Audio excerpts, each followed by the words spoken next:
Nous allons passer à la troisième partie, donc présentation du professeur Gilles Boeuf, qui est professeur à l'université Pierre et Marie Curie à la Sorbonne, président du comité scientifique de l'Office français de la biodiversité et ambassadeur de la Fondation AgroParisTech. Et M. Boeuf est un expert de renommée internationale. Encore merci et je vous passe la parole. Écoutez, merci de m'avoir invité sur une thématique que Sylvain Boucher m'avait proposé de revenir sur ces questions actuelles de la relation entre l'eau liquide et le vivant. Hein, donc on va assister un petit peu là-dessus. J'ai beaucoup aimé les exposés antérieurs. Là, je remercie mes deux collègues sur les eaux usées d'un côté et puis également sur ces relations température et hygrométrie et puis effectivement diffusion de la particule virale du Covid-19. Alors d'ailleurs, voilà une image de ce petit Covid-19 sur la prochaine photo. Voilà, là vous l'avez. En fait, pourquoi 19? Parce que c'est un être vivant qui n'existait pas. Durant l'été 2019, en fait, voilà pourquoi on l'a appelé Covid-19. C'est un virus de chauve-souris, nous on est très formel, hein. Il n'a pas été inventé par un laboratoire. Je ne dis pas qu'il n'a pas été bricolé par la suite. En tout cas, c'est un virus que l'on connaît, qui vient d'une chauve-souris des grottes chinoises qui s'appelle Rhinolophus affinis, et puis il s'est passé deux choses extraordinaires durant l'été 2019. D'un côté, ce virus, il a changé, il a acquis une infectiosité vis-à-vis des cellules humaines, on pourra en reparler. Donc ce qui ne devait pas se passer, s'est passé.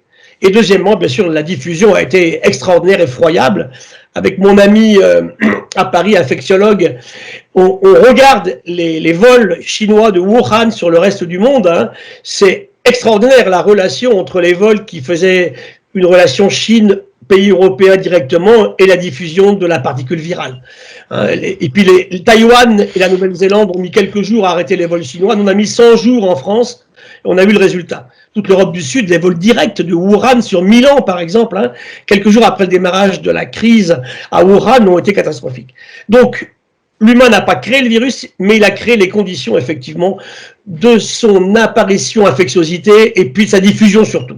Alors, on va voir ces relations, justement, entre les activités humaines et puis cette pandémie. J'appelle ça une intranquillité, parce que d'abord, je ne suis pas du tout dans le camp des collapsologues ou des catastrophistes. Je ne veux pas du tout causer une éco-anxiété surdémesurée. Ce que je dis depuis très longtemps, c'est que nous sommes dans une période d'intranquillité que tous les intervenants, vous, Madame la Présidente, en premier, avez annoncé au niveau de l'année 2020 et 2021.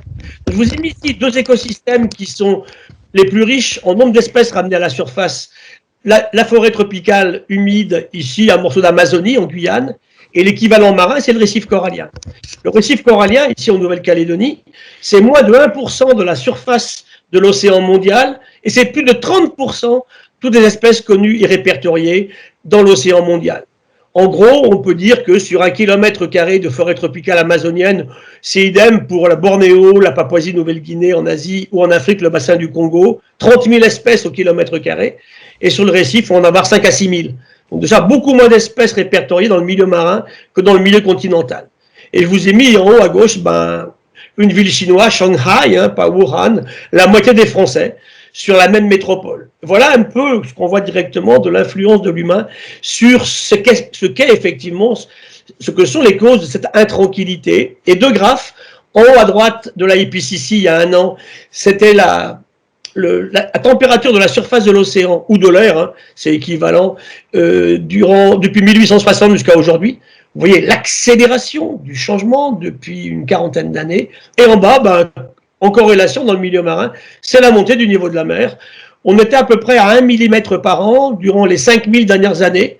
Et là, les travaux récents nous montrent qu'on est plutôt entre 4 et 5, ce qui veut dire que sur moins de 20 ans, on a multiplié par 4 à 5 la vitesse de remontée du niveau de l'océan. Donc tout ceci, bien sûr, est très préoccupant quand vous savez que la moitié des humains habitent effectivement au bord de l'océan. Et les activités humaines, tout n'est pas lié au changement climatique.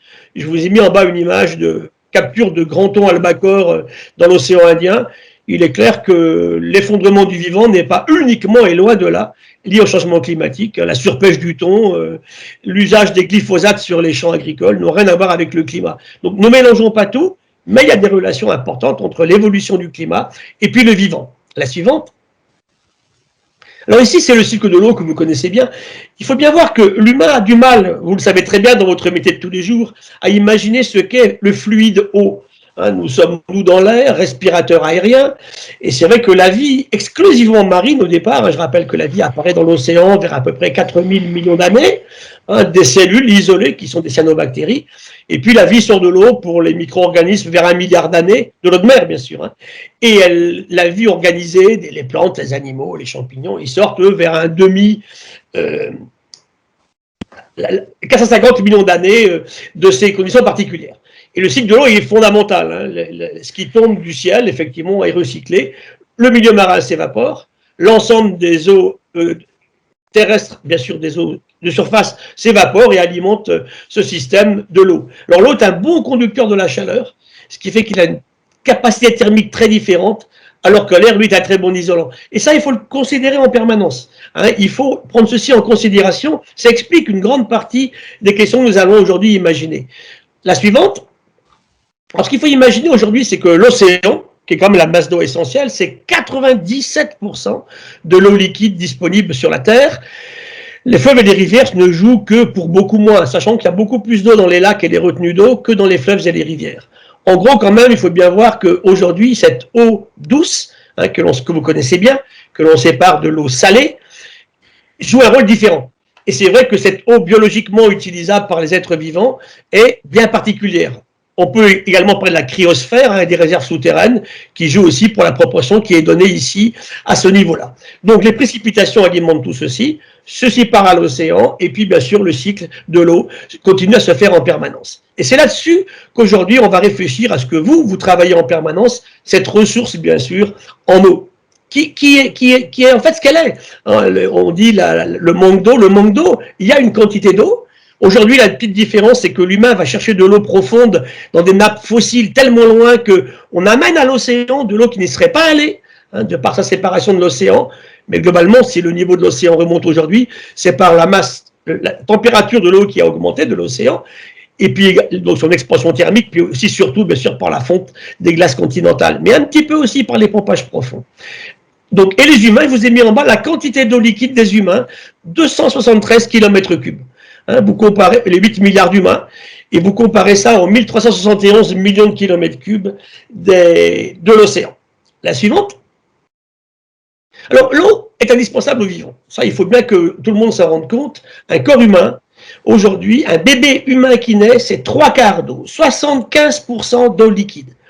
Tous les êtres vivants, y compris le coronavirus 19, sont faits d'eau liquide, en très grande proportion. Je vous ai mis en bas des êtres vivants très riches en eau, comme une méduse marine, par exemple, ou bien un punicier, 98% d'eau. Et puis, celui que j'ai trouvé le plus sec que j'ai trouvé, une graine de date, 5% d'eau. Et si vous remettez cette graine de date dans de l'eau, ça repart, hein, et puis elle va donner un palmier dattier en se réhydratant. Je vous ai mis ici une image du désert d'Atacama, à la frontière entre le Pérou et le Chili, qui est le désert le plus sec de la planète. Et regardez, lorsque tout lié au phénomène El Niño, notre ami météorologue connaît bien ces phénomènes, tous les 12 ans, il pleut. Regardez ce qui se produit. En 3 semaines. Ce qui veut dire que tout ceci est en stand-by. Il est évident que ce n'est pas en 3 semaines que les graines ou les pollens vont apparaître. Ils sont là, dans le sol. On attend. Il pleut en quelques jours. Le désert devient fleuri, el desierto florido, comme on dit là-bas. Et puis là, vous voyez les fleurs, mais imaginez les papillons qui viennent avec, les coléoptères, les oiseaux.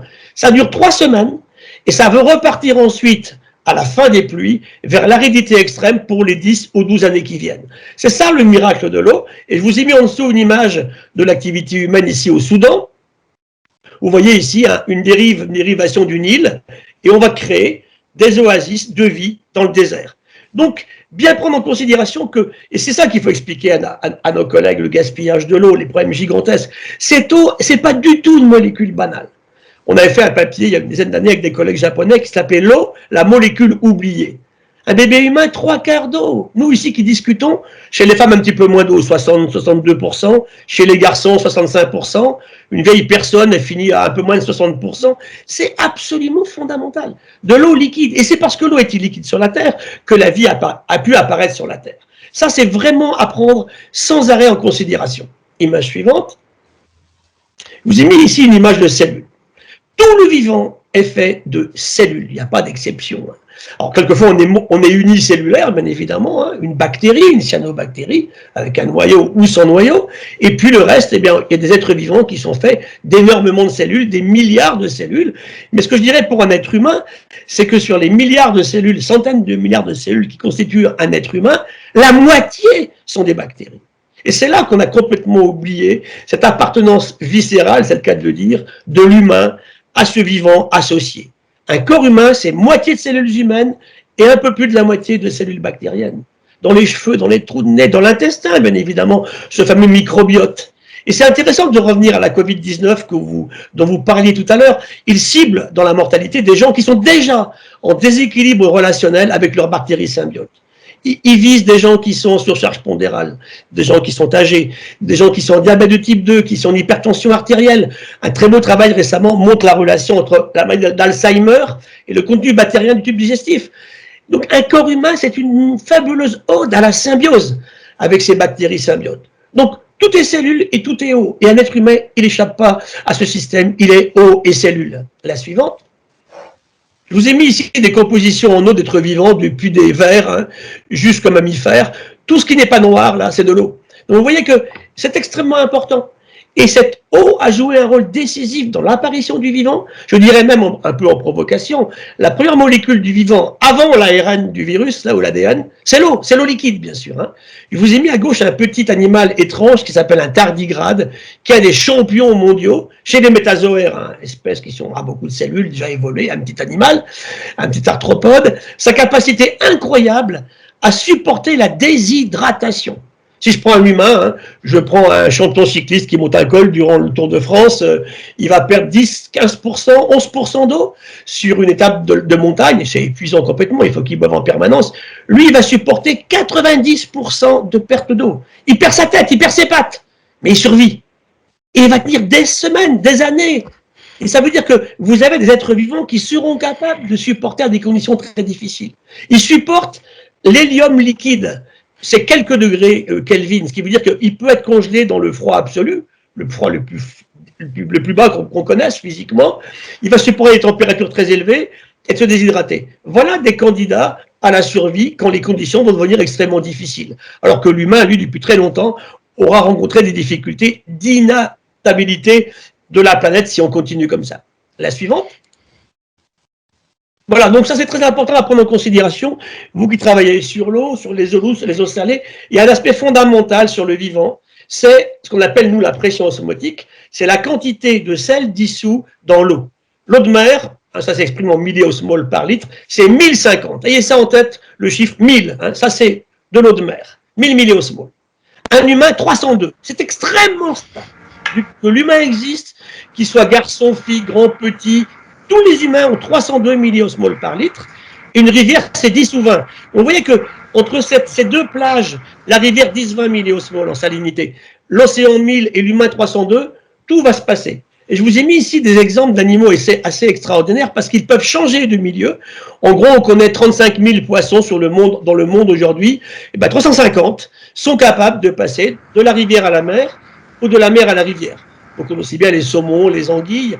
Vous voyez que la courbe blanche au milieu, là, vous montre que ces espèces, au départ, ont leur sang, qui aussi correspond à de l'eau liquide, qui est à la même pression osmotique que le milieu extérieur. Et puis, à partir d'un moment dans l'évolution, qui sont les crustacés, les crevettes que je vous ai mis là, ça va être différent. On les appelle osmorégulateurs, et quelle que soit la salinité extérieure, eux vont garder le sang à leur niveau constant, comme le fait l'humain à 302. Sur la suivante. Et ça va permettre aux espèces marines de sortir de l'océan. Je vous ai mis ici des animaux extrêmement anciens dans l'océan, un requin, hein, par exemple, ou bien une méduse marine. Ils ont un milieu, leur sang, qui correspond à cette pression osmotique de l'eau de mer, hein, 1050. Donc on est ou salé, ou on remplace le sel chez les requins par de l'urée, par exemple, c'est un peu particulier. Quand vous mangez du requin, il a un goût un petit peu différent. Ils sont ce qu'on appelle isosmotiques. La suivante, autre stratégie en mer, c'est que l'animal marin est beaucoup moins salé que l'eau de mer. C'est le cas de l'immense majorité des poissons. Comme nous, 302, tout à l'heure on a dit, eux ils sont à 320, ce qui veut dire que sans arrêt ils sont dans un système où par les lois physiques de l'osmose, parce qu'ils ont des branchies, l'eau de mer en permanence, qui est plus salée, va faire qu'ils ont une fuite de sel au niveau de la branchie. Donc l'animal n'a d'eau par la branchie. Donc l'animal n'a qu'un but, boire de l'eau en permanence. Et tous ces animaux marins boivent de l'eau en permanence. Le problème, c'est que cette eau est salée, et donc il va falloir qu'il rééquilibre le système. Donc en mer, on est déshydraté en permanence parce qu'il y a plus de sel à l'extérieur, et on boit dans le mer en permanence. Sur la suivante, et si on est en eau douce, j'ai pris des saumons aussi en eau douce ici, alors eux sont dans un milieu différent, la rivière est beaucoup moins salée que leur sang, donc sans arrêt, c'est l'eau de la rivière qui envahit le poisson, en permanence. Donc qu'est-ce qu'ils font? D'abord, ils ne boivent jamais, et ils font pipi en permanence. Quand je fais mes cours à mes étudiants, je leur dis, si on était comme un poisson d'eau douce, on ferait les cours aux toilettes, puisqu'on ferait à peu près 100 litres d'urine par jour, pour un humain de 70 kilos. Donc voilà les stratégies que l'humain a mis en place pour ces questions d'eau liquide. N'oublions jamais que l'eau liquide, la question fondamentale, c'est ça, contenu bien sûr en sel. Et je termine par les terrestres. Nous, par exemple, aujourd'hui, quand la vie sort de l'eau, quelle va être l'obsession des systèmes? Je vous ai dit, il y a 450 millions d'années, c'est garder son eau à l'intérieur. Et si je prends ce petit rat du désert, qui vit là où il ne pleut jamais, il n'a pas beaucoup de solutions. Il n'a pas d'eau liquide à boire, elle n'existe pas. Donc l'eau liquide, il la récupère dans les aliments qu'il va consommer, bien évidemment, en mangeant des plantes qui sont pleines d'eau, et surtout en étant capable de ne pas perdre son eau. Quand il respire, il ne rejette pratiquement pas d'eau à l'extérieur, ils ont des nez très particuliers. C'est le cas aussi du dromadaire. Donc voilà, ici, tout le système de la stratégie du vivant vis-à-vis de l'eau liquide. En mer, au départ, pendant des milliards d'années, on a la même pression osmotique. Il y a des mouvements, il n'y a pas de flux physique. Ensuite, on est moins salé que le milieu extérieur et dans ce cas-là, on est dans un système, on a vu, où il faut en permanence boire de l'eau de mer et ne pas uriner. En eau douce, c'est l'inverse. On ne boit pas et bien sûr, on urine en permanence. Et sur Terre, l'obsession, c'est garder notre eau. On va voir comment ça se passe au niveau de l'humain maintenant. La suivante. Voici une goutte d'eau. Alors là, j'aurais pu la prendre dans un lac, une rivière. Moi qui suis un océanographe, c'est Tara Océan. Voilà une goutte d'eau de mer depuis les origines de la vie. Ça, c'est une goutte d'eau de mer qu'on aurait pu prendre il y a 4 milliards d'années, aujourd'hui aussi. Donc, les tout petits pois jaunes sont des virus, on parle de la Covid-19. Ces virus, des milliards de virus par millimètre cube d'eau, des millions de bactéries, les moyens points jaunes, et les gros points jaunes des microalgues, qu'on appelle des protistes, des grosses cellules à noyaux. C'est tout le phytoplancton. Voilà, ça fait 98% de la biomasse du vivant dans l'océan. Les poissons, les baleines, c'est que pour 2%. Eh bien ça, c'est n'importe quel milieu aquatique, c'est la même chose. Et quand vous travaillez justement, tout à l'heure j'écoutais nos amis qui nous parlaient de la qualité de l'eau, et on va revenir à l'intérêt du vivant pour mesurer cette qualité de l'eau, on parlera des tests, des biotests, c'est extrêmement important. On a complètement oublié dans l'eau le rôle des micro-organismes. Il est absolument déterminant. Comment voulez-vous faire une étude d'une masse d'eau si vous n'avez pas ce compartiment-là à travailler? Et ce n'est pas en étudiant que les poissons ou les arthropodes qu'on pourra avancer beaucoup. Image suivante. C'est la suivante, ça c'est l'univers global. Voilà, ça c'est Tara Océan. On rentre donc 4 années d'études entre 2009 et 2013. On ramène 600 000 séquences de nouveaux êtres vivants qui sont des protistes, des cellules du phytoplancton, cellules uniques mais à noyau. Ça sont des dinoflagellés, des centaines de milliers d'espèces que personne n'avait jamais vues parce qu'on n'était jamais allé les chercher. Et on va regarder comment elles s'organisent entre elles et on va se rendre compte que ces cellules entre elles, d'abord elles fournissent plus de la moitié de l'oxygène de la planète. On parle des forêts, oui, mais on oublie l'océan qui a un rôle essentiel. Tout à l'heure, notre ami parlait du climat. Dans la régulation du climat, l'océan est absolument fondamental. D'abord, il absorbe entre 25 et 30% du CO2, y compris celui qu'on a émis en excès depuis la révolution industrielle. Il nous rend un fait service. Et puis ensuite, bien sûr, il joue un rôle déterminant. C'est un océan vivant qui permet au climat d'être régulé comme il l'est aujourd'hui. Si l'océan était mort sans ces micro-organismes, il n'y aurait pas de régulation possible. Et on s'est rendu compte que les relations entre ces organismes sont infiniment plus de l'entraide, du mutualisme, du commensalisme, de la coopération, de la collaboration que de la compétition. Et c'est là effectivement qu'aujourd'hui, dans les activités humaines, tirons parti de ce que nous on appelle le biomimétisme ou la bio-inspiration, ce genre d'être vivant pour nous organiser mieux que ce qu'on fait aujourd'hui. La suivante. Voilà, un humain. Donc tout à l'heure j'ai dit un humain c'est à peu près 2/3 d'eau à l'âge où on discute un petit peu moins chez les filles que chez les garçons. Les 3/4 chez un bébé. 55% chez une personne qui est en train de mourir à 90-100 ans. Et je vous ai mis la quantité d'eau des humains. La suivante. Les besoins. Donc, on peut supporter 10-15% de perte en eau, en déshydratation. Sinon, après, c'est la mort immédiate. Vous tenez un mois facilement sans manger, 2-3 jours sans boire, pas plus que ça. Et sur l'image suivante, comment est-ce qu'on assure l'équilibre? Eh bien, on ingère 2-5 litres d'eau en buvant de l'eau liquide. Je parle de l'eau, hein. L'alcool n'est pas du tout une boisson, c'est un aliment, si je le mets de côté. Hein. Je parle de l'eau liquide, on est bien d'accord. Et puis on perd bien sûr ces valeurs par la transpiration et par l'urine. Donc tout ça, c'est très très important. L'humain s'équilibre comme ça. Et quand on fait le calcul, je me suis amusé à calculer, moi, sur un corps humain, un humain de 75 kilos, ce qu'il lui fallait effectivement sur une vie, bon, en gros, c'est 75 mètres cubes. Chaque humain a besoin, en 75 ans, de 75 mètres cubes d'eau. Et vous avez des régions du monde, je parle le Koweït par exemple, qui ne les offrent pas. Ce qui veut dire que dès le départ, on se rend compte que ces réserves en eau sont extrêmement diversement réparties. Les grandes réserves, c'est le Groenland et le sud du Chili, la Patagonie. Et puis, ben, je ne parle pas de la cryosphère antarctique et arctique, bien évidemment, les glaciers continentaux aussi, mais ils s'en vont très très vite, beaucoup plus vite que ce qu'on avait imaginé, nous, les climatologues. Et là, on est vraiment sur des questions de réflexion, mais totalement immédiates et tellement évidentes de la relation entre l'eau, l'humain et le vivant. La suivante. Voilà, juste un petit clin d'œil, je vous emmène sur un des lieux les plus, je dirais, pas industrialisés, mais de high-tech au monde. Ce sont les observatoires donc, internationaux des montagnes chiliennes, on est à 4200 mètres. Hein. Et là, vous avez des sites où il ne pleut pratiquement jamais, donc pas de nuages, donc un milieu fabuleux pour observer bien sûr l'univers, la suivante. Et vous avez des séries de télescopes, de radiotélescopes ici dans l'infrarouge, dans le visible, qui sont extraordinaires. La suivante. Donc là, un site comme ça, c'est 5 milliards d'euros d'investissement de high-tech. Et regardez la suivante. Tous les jours, si vous lisez le Castellano, là, il y a ce camion qui est marqué agua potable, qui tous les jours vous amène de l'eau. Donc l'humain ne peut absolument pas s'en passer. Comme il ne peut jamais cette eau, il faut bien la chercher quelque part. Il n'y en a pas sur le site. Donc même sur un site de technologie aussi révolutionnaire que celle-là, eh bien, il y a un camion qui monte tous les jours et qui vous amène de l'eau. La suivante. Voilà, ça c'est la question sociale, bien sûr. Hein. On avait calculé ça au moment de la COP 21. Les 700 millions de femmes africaines qui vont chercher de l'eau. On l'a oublié, dans votre métier de tous les jours, vous parlez de l'eau, vous y pensez quelquefois, mais collecting water, on a calculé le nombre d'heures de travail en plus que ces femmes auraient à faire avec le changement climatique qui s'est mis en place. Donc, deux raisons, le changement climatique et la déforestation, qui est très importante aussi dans les variations hydriques. C'est en milliards d'heures de travail que ceci se compte. Et ce qui est dramatique au niveau de la sociologie là-dessus, c'est que ces femmes-là, quand elles vont chercher de l'eau, elles ne vont pas à l'école. Et pour moi, la résolution de la crise démographique, ça sera de remettre toutes les filles à l'école. Deuxième chose, elles n'ont pas de rémunération pour faire ça. Elles n'ont pas de salaire. Troisièmement, en Afrique, les femmes ne sont pas propriétaires des terrains sur lesquels elles travaillent. C'est même interdit par la loi kenyane. Et enfin, pour finir, elles font des mauvaises rencontres en route. Donc vous imaginez que tout ça mis bout à bout vous montre l'acuité de la question physiologique de l'eau, mais aussi sociale. La suivante. Voilà, alors une image de milieu marin idyllique, le corail, on l'a vu, l'herbier méditerranéen, la mangrove, la dipsy, puis aujourd'hui ce qui se passe, hein, c'est la suivante. Et ça, vous êtes confrontés tous les jours. J'ai pris le plastique parce que c'est très à la mode, mais vous savez tous très bien qu'il y a bien plus que le plastique. Hein. On va parler des micropolluants, des perturbateurs endocriniens, on terminera là-dessus. Et c'est vrai que, ben voilà, n'importe quelle masse d'eau, aujourd'hui, pratiquement partout est contaminée.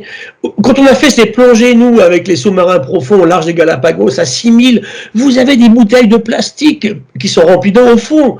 Récemment, vous avez vu ces images de capsules de coca sur des fonds de plusieurs kilomètres de profondeur. Lorsqu'on est descendu, là, les Japonais récemment, les Chinois, pardon, au fond de la fosse des Mariannes, à 11 kilomètres, il y a des saletés au fond. Ce qui veut dire que, moi, je me rappelle les plongées avec le muséum sur la zone de la mer de Bismarck, au bord de la mer de Corail ou à 400 mètres de fond, c'est couvert de déchets. Ce qui fait que l'humanité est en train aujourd'hui, avec une arrogance suprême, de tout dégrader. Et ça se voit. Et vous savez très bien qu'il y a bien pire que ce qui se voit. La suivante. Voilà, donc la question est lancée sur le climat. Hein. On laisse faire, on se prend 4 degrés avant la fin du siècle. Et là, la planète sera vraiment difficilement habitable pour les activités économiques de l'humanité. On essaye de se battre, la suivante, on essaye de maintenir les dégâts. Alors, il y a un double problème. Un, ralentir le changement climatique. Et deuxièmement, bien sûr, commencer à nous adapter à ce changement climatique. Il faut quand même savoir une chose qui est terrible, c'est que pour pouvoir ne pas dépasser 1,5 à 2 degrés, fixé par l'accord de Paris, il faut laisser là où ils sont 80% des gisements actuellement connus de charbon et de pétrole. En sera-t-on capable? Vrai défi. La suivante. La suivante, oui. Voilà, donc simplement savoir que tout à l'heure, notre ami climatologue nous parlait des précipitations. Eh bien, ça joue dans les deux sens, hein. Le climat qui change affecte directement le vivant, mais ce qu'on oublie, c'est que le vivant qui s'en va affecte en retour le climat. La déforestation entraîne de dramatiques pertes hydriques. On sait aussi que la forêt tropicale humide, quand elle disparaît, n'a pas les mêmes effets sur le climat que les forêts boréales. On sait que la surpêche entraîne aussi en mer une dégradation du phytoplancton, ce qui fait qu'effectivement, eh bien, l'océan a moins la capacité de fixer le CO2, et ça nous rend sacrément service aujourd'hui, avec les dégâts sur l'océan de l'acidification globale dont on pourrait parler aussi. La suivante, je vais terminer. Voilà, donc comment on prévoit à long terme? Climat, accès à l'eau, on l'a dit, c'est votre métier de tous les jours, la gestion des déchets spatiaux, nucléaires, les déchets organiques, et l'évolution du vivant. Et l'un de nos arguments, moi j'ai pris la présidence il y a quelques années, et j'ai repris récemment la même présidence du CEBIOS, qui est le Centre européen d'études du biomimétisme et de la bioinspiration, aller chercher l'inspiration dans la nature. Et nos solutions sont là, effectivement, une grande partie de nos solutions sont ici. Aujourd'hui, on a avec nous 400 entreprises au sein du CEBIOS, on pourra en discuter, qui nous permettent d'aller chercher dans le vivant des solutions à nos problèmes. Et on verra pourquoi tout à l'heure. La suivante, je vais terminer. Voilà les réserves en eau, donc ça avait été annoncé par le directeur des Nations Unies il y a maintenant 17 ans. Il disait en fait, la crise sociale et naturelle aujourd'hui que l'on vit, la plus terrible sera la crise effectivement de l'accès à l'eau. Et c'est vrai qu'aujourd'hui, on a quand même beaucoup plus de problèmes qu'on avait il y a 17 ans. Je vous ai mis en bas les plus grandes réserves d'eau, vous voyez qu'elles sont dans des zones quand même qui sont très peu peuplées. Et ça, vous le savez tous les jours dans votre métier. Hein, donc la question, c'est effectivement l'usage de l'eau, le gaspillage que l'on en fait, un accès à de l'eau disponible physiologiquement, on est bien d'accord. Hein. Alors on peut dessaler l'eau de mer. Qu'est-ce qu'on fait des saumures? Comment ça coûte en énergie? Une centrale nucléaire pour dessaler l'eau de mer, c'est la solution. Des questions qui sont lancées tous les jours et que vous connaissez mieux que moi. Je vais terminer. Donc l'eau est encore moins disponible de 30% qu'il y a 17 ans, lorsque le directeur des Nations Unies émettait cette opinion. La suivante, par habitant. Hein. Voilà, les peines de l'écologie aujourd'hui, on passe rapidement, c'est le productivisme agricole. J'étais ce matin avec le président de la région de Nouvelle-Aquitaine, avec Alain Rousset, sur une réflexion d'un projet qui est la fin des pesticides sur la viticulture. Je l'espère beaucoup. On peut changer, continuer à dérouler. L'eau, hein, c'est fondamental. La pêche, pêcher c'est bien sûr, pêcher c'est stupide. La déforestation, absolument arrêtée aussi bien sûr. Et la biodiversité qui s'en va. Et la pollution. Tout ça, c'est jouable. Le problème le plus compliqué, c'est le changement climatique accéléré, où là, je dirais qu'il est trop tard pour l'empêcher. Je ne dis pas qu'il ne faut rien faire, bien sûr, hein, mais ça veut dire aujourd'hui que c'est un projet vraiment un programme à prendre à bras le corps, comme l'effondrement du vivant. Il faut que le monde politique accepte que les priorités, elles sont là, accélération du changement climatique et effondrement du vivant. Je vais terminer. Voilà ce que disait Vinci. En 1516, la suivante. Voilà, c'est quoi la bioinspiration? C'est d'aller chercher dans le vivant, les micro-organismes, les écosystèmes, les plantes, les champignons, les animaux, des systèmes pour concevoir de nouveaux matériaux, des procédés, des stratégies qui seront infiniment supérieurs à ce qu'on fait aujourd'hui. Moins consommateurs d'énergie, recyclables, plus stables, moins cher. On peut rêver. Et il y a une infinité d'exemples aujourd'hui que je pourrais vous appliquer lors d'une prochaine conférence sur ces questions de bioinspiration dans tous les domaines. Hein. La suivante. Voilà, je n'ai pas insisté là-dessus. Ce sont tous les domaines dans lesquels aujourd'hui la bioinspiration apporte des éléments extrêmement positifs. La suivante. Traitement de l'eau. Alors juste une question avant, juste une remarque et après je termine par ces images-là. C'est que qu'est-ce que c'est faire le vivant que nous on ne sait pas faire?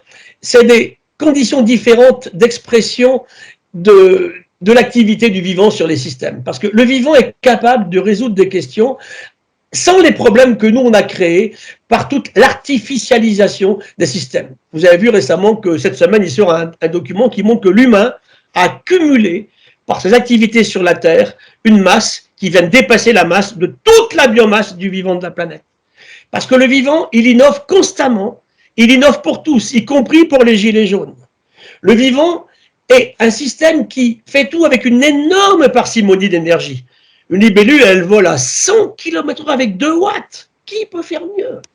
Ensuite, le vivant ne produit jamais de substances qui vont l'empoisonner. Le vivant fait des poisons terribles, hein. Un venin de crotale ou de cône, c'est absolument terrible. Mais le vivant sait les dégrader. Et nous, on a inventé ce que vous traitez, que vous regardez dans votre eau, hein, quand vous travaillez tous les jours, 50 000 molécules dont on ne sait pas quoi faire. Quand on invente le chlordécone avec 8 chlores sur un cycle, jamais le vivant ne pourra dégrader une telle molécule. Pourquoi on l'a inventé et pourquoi on l'a relargué dans l'environnement? Ce sont vraiment des crimes contre l'humanité, bien évidemment. Et le chlordécone en Martinique, c'était pour gagner quelques centimes sur le prix du kilo de banane. Voilà la gestion que l'on fait de questions aussi fondamentales aujourd'hui. Et c'est là que, aujourd'hui, le vivant a toujours un acheteur pour ses déchets. Le vivant travaille toujours dans des conditions très simples de température et de pression. Et le vivant travaille avec les éléments abondants. Pas avec de l'ytterbium, du ruthénium, ils existent, mais en fifrelin. Et c'est là qu'aujourd'hui, on doit s'en inspirer. Et donc, ma conclusion, c'est de stopper cette économie stupide et suicidaire actuelle qui consiste à faire du profit, à gagner de l'argent pour quelques-uns, en détruisant ou surexploitant la nature. Et on arrive au traitement de l'eau, avec les directives cadres que vous connaissez bien. J'ai vu que maintenant, on allonge la liste de composés chimiques qu'on va devoir doser. Tous les jours, on va en trouver des nouveaux, hein, avec des méthodologies d'approche chimique que vous avez évoquées tout à l'heure, de plus en plus sophistiquées. On a évoqué aussi tout à fait rapidement, notre ami de Biomae tout à l'heure, les questions des biotests. Et là, c'est intéressant parce qu'il a eu un mot magique, c'est le mot intégré. On peut mesurer des produits, effectivement, on a des méthodes par spectro de masse, tout ce que vous voulez. Après, on connaît mal les effets synergiques. Et surtout, le biotest, ben, c'est tout bête, hein. Ça peut être un petit poisson, ça peut être un invertébré, une gamarre, par exemple, hein. On utilise beaucoup, nous, les biotests de poissons avec les médacas, par exemple, ou des crapauds comme les xénopes. C'est qu'eux sont extrêmement sensibles à ces aspects particuliers. Et sur la dernière image, ça va être ces clés. Alors d'abord de l'autosurveillance, on est bien d'accord, à la sensibilité du vivant par l'usage des biotests. Et surtout, il nous faut un cadre normatif. Et là, vous avez un rôle fondamental à jouer. Il faut absolument que nos gouvernants mettent en place des systèmes beaucoup mieux organisés sur l'usage de ces biotests, sur la qualité de l'eau qui nous entoure. Et vous savez que depuis très longtemps, moi j'avais participé à ça, ce qu'on appelle les indices biotiques, hein, développés par les collègues de Toulouse, c'est la présence d'insectes dans l'eau qui disait que finalement cette eau, si telle espèce était là, ben, elle n'était pas en si mauvais état que ça. Voilà, le vivant, l'utiliser, le garder avec nous surtout, l'utiliser pour aller beaucoup mieux, et accepter que l'humain en fait partie, et que s'il dégrade ce vivant, il se dégrade lui-même. Merci beaucoup.